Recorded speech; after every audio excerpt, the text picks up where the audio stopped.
भारत के प्रधानमंत्री माननीय नरेंद्र मोदी जी आज शपथ समारोह में शामिल हुए और पद ग्रहण किया। क्या कुछ कहेंगे?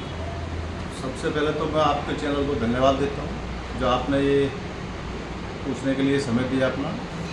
और आज तीसरी बार हमारे यशस्वी प्रधानमंत्री श्री नरेंद्र मोदी जी प्रधानमंत्री पद की शपथ ले रहे हैं। इससे बड़ी खुशी की बात और क्या है।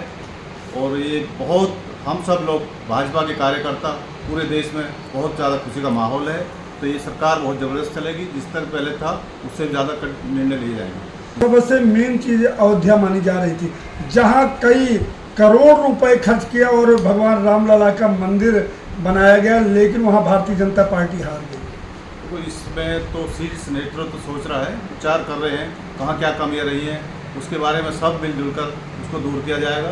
ये अयोध्या के जो परिणाम हैं वो आश्चर्यचकित करने वाले हैं।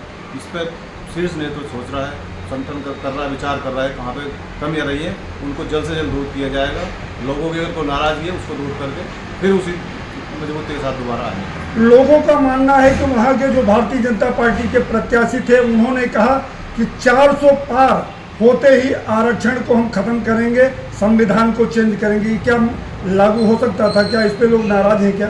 तो वो ये सब झूठ फैलाया गया था, उसका उन्होंने फ़ायदा उठाया है।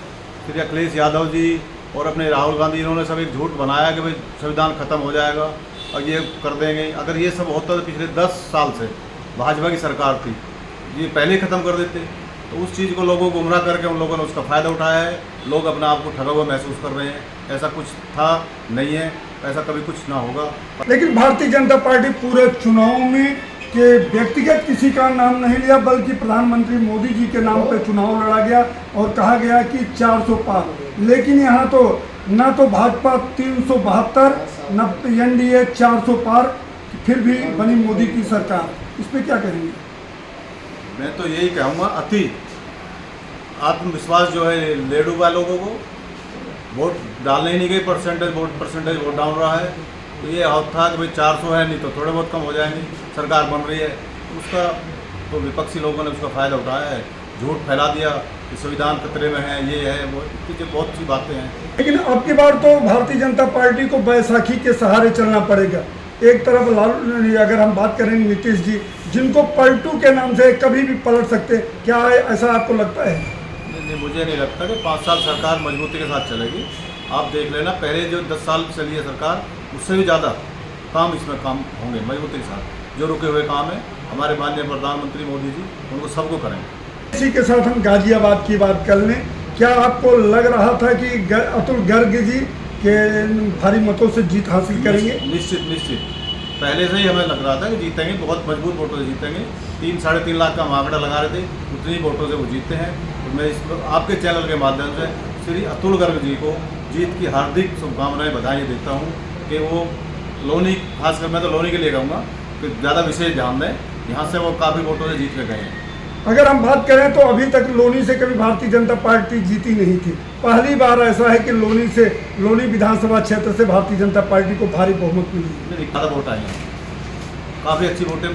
ये तो परसेंटेज डाउन रहा है, नहीं इससे भी ज़्यादा वोटों से जीते। क्या कुछ कहेंगे आप देश के लोगों से?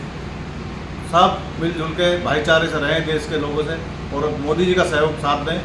अगले 5 साल तक हमारी सरकार भाजपा की बहुत मजबूती के साथ चलेगी। अब की बार भारतीय जनता पार्टी बैसाखी के सहारे प्रधानमंत्री बनने जा रही है, क्या कुछ कहेंगे?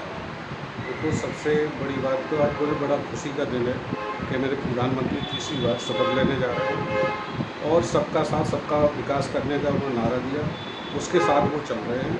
और बड़ी मतलब खुशियाँ आज हम लोगों को है कि आज प्रधानमंत्री तीसरी बार शपथ लिया। आपने अपना नाम नहीं बताया। मैं DS दीवान सिंह चौहान, रेल विभाग सचिव। चौहान जी, आपने कहा कि सबका साथ, सबका विकास, सबका विकास, ये मोदी जी कहते थे, लेकिन अयोध्या ने इसको मना कर दिया, नकार दिया बिल्कुल। ये बड़ी दुख की बात है कि हम लोग जो अयोध्या से आ रहे हैं, ऐसा नहीं होना चाहिए था। तो अब उसका हारे तो उसका मंथन कर रही है पार्टी, मंथन करके आगे ऐसा परिणाम ना आए, हम लोग भविष्य में ऐसे सोच रहे हैं। अच्छा, आप सुर्खियों में काफ़ी आप देख रहे हैं कि कहीं कुछ लोग कह रहे हैं कि जो प्रत्याशी थे उन्होंने कहा 400 पार होते ही आरक्षण खत्म कर देंगे या संविधान चेंज कर देंगे, ऐसा कुछ। ये तो गलत धारणा थी, गलत लोगों ने फैलाया है, उसका फायदा विपक्ष उठा गया, उसके वजह से आज हम भुगत रहे हैं, इसलिए अयोध्या हम हार गए। आपको अयोध्या हारने से दुख है? बहुत अति दुख है। हम हिंदू होने के नाते वो वहाँ के हिंदुओं को कह रहे हैं कि आप लोगों को बहुत ही गलत कहा, जो जिससे हम लोग अयोध्या आ रहे हैं। भाजपा के लोग कह रहे थे कि अब की बार 400 पार की छोड़ दीजिए, 272 क्रॉस नहीं कर पाए। ये तो सब कोई अपना, जैसे कि हम बच्चा पेपर देता है, वो कह रहे हैं हम 100 में 100 नंबर लाएंगे, हम नहीं ला पाए, लेकिन सरकार मेरी बन रही है, हम आपके 400 भी आगे पार करेंगे। ये तो संघर्ष वाली बात थी। लेकिन अगर हम बात करें तो आप पूरे, अगर गाजियाबाद की हम बात करें तो तमाम लोगों की निगाहें उन सांसदों पे है जैसे अतुल गर्ग जी जीते हासिल की। क्या आपको लगता है कि अतुल गर्ग जी भारी मतों से जीत सकते थे पहले? नहीं, भारी मतों से जीते हैं और जीते भी हैं, और आपके सामने परिणाम आया ही, 3.5 लाख वोटों से जीते हैं। क्या कुछ कहेंगे देश के लिए? देश के लिए बहुत बड़ी खुशी की बात है। आज हम बहुत सौभाग्य हैं, हम सारे हिंदू, कि आज मेरे हिंदू का प्रधानमंत्री जो बन रहे हैं तीसरी बार, इससे बड़ी खुशी क्या मिलेगी। अपने आसपास की खबरों के लिए देखना ना भूलें सशक्त आवाज लाइव न्यूज चैनल। सब्सक्राइब कीजिए एक लाइक के साथ।